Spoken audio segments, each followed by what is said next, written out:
Oh my god. Sorry, guys. Okay. Happy Wellness Wednesday! Hi everyone, I'm Kaitlyn. And I'm Alyssa. And today we're going to be talking about stress and anxiety management. To touch on that a little bit, we thought we would come outside and enjoy the beautiful nature that surrounds us here at APU.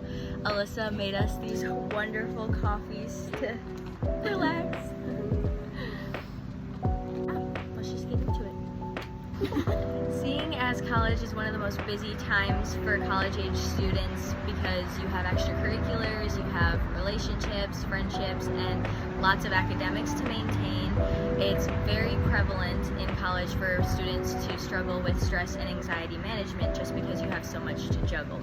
Statistics have actually shown that college students tend to struggle with stress at some point in their life, whether that's being diagnosed with generalized anxiety disorder or just struggling with anxious feelings day to day. And so because of everything that we have going on, that's why we felt it would be very important to talk about stress and anxiety management to make sure that you all know how you can best cope and deal with that. And according to Purdue Global, stress has been proven to cause short-term and long-term physical symptoms such as headaches, rapid pulse, elevated blood pressure, stomach pain, upset stomach, and even chronic pain. Stress can also negatively impact your immune system and can even leave you exhausted and depressed. Yes, so it's important to consider that it's going to be hard to deal with emotionally as well as physically. So if you are constantly stressed and experiencing this anxiety while being at school, it's not only going to take a toll on you emotionally but physically as well, and it's important to take care of yourself physically. Okay guys, and I just wanted to be a little honest and real about my experience and Kaitlyn's experience with coming into college, and how we dealt with dealing with our stress and managing our stress. So for me, I feel like I've always had a coping mechanism, especially in high school. I had my friends close by and I had my boyfriend close by because we were all living in the same city, but once we got to college, we all kind of went our own ways. We keep in contact through the phone, but that it's not the same. Yeah, it's not always the same. I had to actually learn how to deal with that stress on my own, and at first it was really hard for me. So when I came into college, I needed to learn how to deal with that stress on my own. I know I wasn't alone when I came into college, but I think it's important to have those coping mechanisms when you're by yourself. You can't always rely on somebody else. And so, yeah, at first I struggled, but then I learned to appreciate my own presence and just enjoy that time by myself and handling that stress by myself. For me, I'm going to be honest, in high school, I was a nervous wreck all the time with all of the academics and extracurriculars that I was involved in, and it wasn't even that much. It's just the fact that I'm a person who really likes to give my all, and I definitely struggle with perfectionism from here and there. And so having to maintain good grades and be very involved in relationships, friendships, family life, all of that, it started to take a toll. And with me, I tend to get stressed out way earlier than I need to. So if an assignment's due like in a month, I'll probably start worrying about that within like 2 to 3 weeks of it being due, because I don't know what I'm gonna do, I don't know how I'm gonna go about doing it, and I want to make sure I don't procrastinate.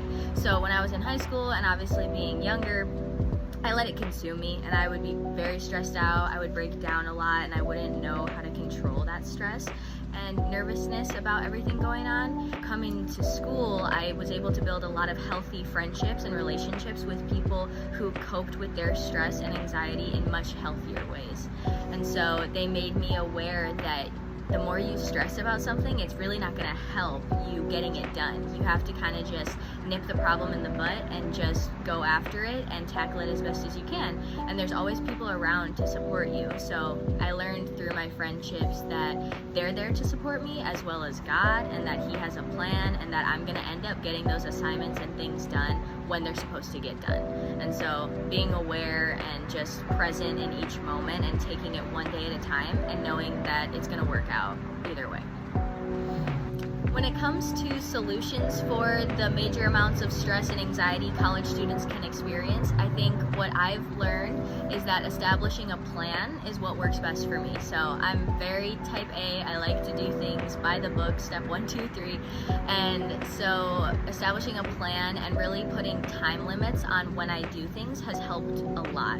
So putting a cap on how much I work on schoolwork. So setting aside like 2 hours of time to work on homework, and then making sure to take like a 10 to 15 minute break and then get back into it to prevent any sort of burnout or anxiety I might be feeling about completing that assignment.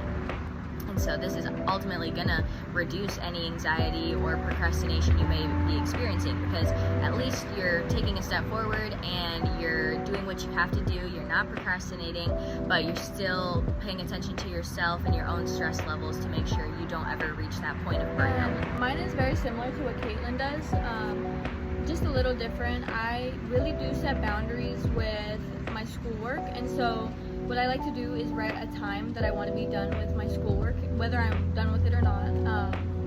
I'll write it on my whiteboard, so I'll say be done with homework by 8 p.m. so that I can have the rest of the night for myself and to wind down and not stress about that homework or whatever I'm working on. And if I hit that mark 8 p.m. and I still haven't finished my homework, then I will just put it to the side, unless it's due that night. Then I might go past the time.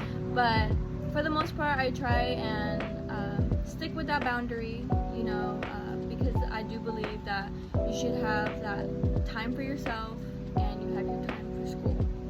Yeah, very important to put time limits on things. We hope this video helped you guys sort of identify where you might struggle with stress or anxiety in your life, and we want to recognize that you're not alone in this. All of us college students struggle with it, so we want you to know that you're not alone, and there's plenty of self-regulation strategies that you can check out to make sure you're managing your stress and anxiety.